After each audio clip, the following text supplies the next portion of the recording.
Olá, pessoal. Sou o professor Walter Araújo. Sou professor de matemática do curso de licenciatura em matemática EAD do campus São João dos Patos. E hoje nós vamos iniciar a disciplina de cálculo integral, né? Então, essa aqui é uma aula introdutória. E a gente vai ver o que nós vamos abordar dentro dessa disciplina, tá? Então, só uma breve apresentação. Eu sou professor efetivo do Instituto Federal do Maranhão, sou licenciado em matemática pela UFP, também mestre em matemática pela mesma instituição e sou doutor em matemática aplicada pela Universidade Estadual de Campinas.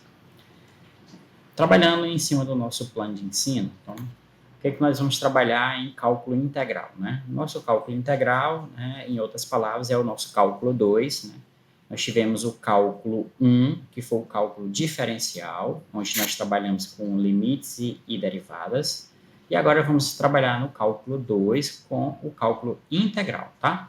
Então, esse cálculo, ele exatamente é para a gente fazer, digamos que uma volta, né, digamos assim, da disciplina do cálculo 1. E essa disciplina, ela é muito importante, né? O cálculo integral é muito importante para a gente poder trabalhar cálculos de área e outras aplicações que nós vamos ver dentro da disciplina. Então, segundo a nossa ementa, nós vamos trabalhar com derivadas e antiderivação. A antiderivação, pessoal, é o que a gente costuma falar de primitiva, tá? Então, a gente tem esse termo antiderivação, mas também temos um termo chamado que é equivalente à nossa primitiva de uma função. Em cima disso, a gente consegue construir o que é a integral definida, depois a gente evolui para as aplicações das integrais definida. Vamos também falar do teorema fundamental do cálculo, vamos também falar das integrais indefinidas, técnicas de integração, áreas e volumes, coordenadas polares e integrais impróprias, tá? Então, essa é a nossa ementa da nossa disciplina.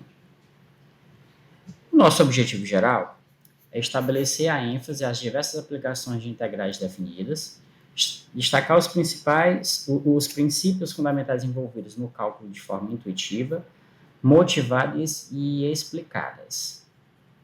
Aplicar o cálculo integral na interpretação e intervenção nos fenômenos naturais e socioeconômicos, né? Então, a gente tem diversas aplicações do cálculo integral na física, na química, na biologia, dentro da economia e por aí vai.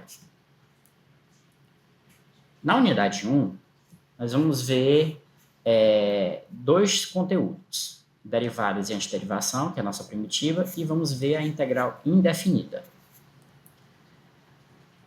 Em cima de cada um deles, o que nós vamos estudar? Então, o objetivo 1, estudar as relações entre derivadas e suas antiderivações, né, que são as primitivas. Então, existe uma relação entre elas, a gente vai ver isso detalhado. Construir as primitivas das funções elementares. Então, tem diversas funções que ela já tem uma primitiva básica, digamos assim, que a gente chama de elementar, tá? E em cima das primitivas elementares, a gente vai fazer uma construção para outras primitivas. Estender o processo construtivo da técnica de integração por substituição. Então, no objetivo 3, a gente já começa a trabalhar uma forma de resolver as integrais, tá? Que é essa técnica de integração por substituição. Unidade 2. A gente continua as integrais, mas falando agora nas integrais definidas, e também a gente entra, né, em outras técnicas de integração para que a gente possa evoluir e ter mais conhecimento em relação às resoluções das integrais. Então, os objetivos são o seguinte: objetivo 1, estudar as integrais definidas. Objetivo 2, aplicar os conceitos integrais definidos associados a somatórios e realizar aplicações.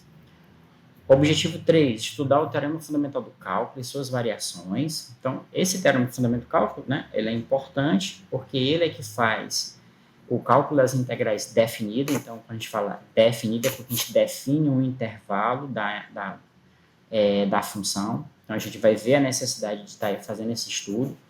E aí, alinhando ao objetivo 2, né, que quando ele fala que a gente vai pegar os conceitos das integrais e fazer um somatório, a gente vai ver que esse somatório ele é numericamente igual à área da função naquele intervalo. Então, trocando, só para a gente fazer um parêntese, né, entre o objetivo 2 e 3, nada mais que integrar uma função em um determinado intervalo é calcular a área que essa função está produzindo dentro desse intervalo. Objetivo 4, identificar e aplicar a técnica de integração apropriada em cada caso. Então, aqui a gente continua ainda evoluindo nas técnicas de integração e a gente vai entrar em várias técnicas, por exemplo, como integração por partes, algumas integrações trigonométricas e por aí vai. Unidade 3. Vamos trabalhar áreas e volumes, então a gente já entra na unidade 3, propriamente dito, em diversas aplicações, né, das integrais. Então, calcular áreas e volumes, né, não só áreas e volumes, né, pessoal? A gente também vai calcular superfície também de sólidos. Então, para fazer essas aplicabilidades, a gente vai utilizar a integral, tá? Então, o cálculo integral, né, a gente vê, se você pega uma curva, por exemplo, dentro de um certo intervalo, para você calcular a área daquela curva, ela é extremamente complicado. Então, aí o processo da integral, ele vem exatamente para facilitar o cálculo dessas áreas. E aí, obviamente, se você calcular a área, a gente evolui para calcular a área das superfícies dos sólidos, como também o volume dos sólidos. E outras aplicações, tá? Como, por exemplo, a gente pode calcular o centro de massa de um sólido, tá? A gente pode calcular a densidade de um sólido. Então, a gente entra em outras aplicabilidades em outras áreas, né? Utilizando exatamente o conteúdo, né, de integral. Aí a gente entra nas coordenadas polares, né? Então, a gente está acostumado a trabalhar sempre no eixo cartesiano, né? Nosso eixo XY, e aí a gente sai do plano XY e passa por um outro plano, que é chamado de plano polar. E esse plano polar, ele produz a mesma... ele produz a mesma coisa que você fez no plano cartesiano, né? Então, vamos supor que eu tenho um gráfico, e esse gráfico é uma circunferência, tá? Eu tenho uma curva, e a curva é uma circunferência. Então, eu consigo produzir essa circunferência lá no eixo, no plano polar, tá? Mas para que eu vou sair de um plano que eu tenho conhecimento e entrar em um plano novo? É porque no plano novo, nesse plano, nas coordenadas polares, a gente simplifica as contas, tá? Então, a gente vai ver que vai ter diversas figuras interessantes, né? Figuras bonitas, quando a gente olha assim na geometria da figura, mas para calcular a área dessas figuras é extremamente complicado no eixo cartesiano. Então, quando você passa para o plano polar, ela já se torna mais simples para você fazer esses cálculos, tá? Quais são os objetivos, né? Então, identificar a situação gráfica do problema para calcular áreas e volumes através das integrais, identificar e realizar mudanças a coordenadas polares auxiliando na construção gráfica do problema, e calcular áreas e comprimentos de curvas utilizando as integrais definidas em coordenadas polares, né? Foi o que a gente já tinha comentado anteriormente. Conteúdo 4. E aí, por fim, a gente encerra a nossa disciplina trabalhando com as integrais impróprias, né?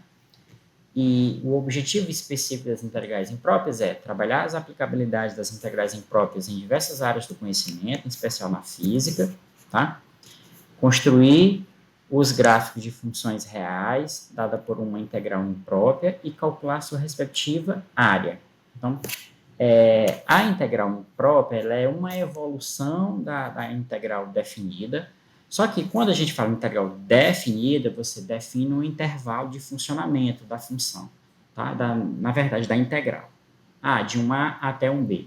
E na integral imprópria, não, eu posso estender esse conceito para o infinito. Então, sempre que você trabalha com a integral de um certo valor para o infinito, né? E aí você vai ver que eu tenho uma integral imprópria, e dependendo do tipo, né, já que a gente vai associar a integral com a área da função, eu posso ter que essa área ela pode estourar, ou seja, a integral imprópria pode ser divergente, ou então eu posso, essa integral imprópria, ela pode ter uma área representando, e é o que a gente chama de convergente, tá? Então, existem integrais impróprias divergentes e existem integrais impróprias convergentes. Então, a gente vai trabalhar isso mais a fundo dentro da unidade 4, tá? E aí, por fim, a gente entra no nosso procedimento, nos nossos procedimentos de ensino, né? Participação das atividades presenciais, leitura e interpretação dos fascículos, né? Que são os nossos textos, estudo de materiais disponibilizados, resolução de atividades ambiental no AVA e resolução das avaliações presenciais, tá? As nossas avaliações, a gente vai colocar ela, a primeira sendo online, a segunda vai ser uma tarefa de arquivo único, né? A terceira também vai ser uma tarefa de envio de arquivo único. E, por fim, para a gente finalizar, a gente fecha com o questionário online.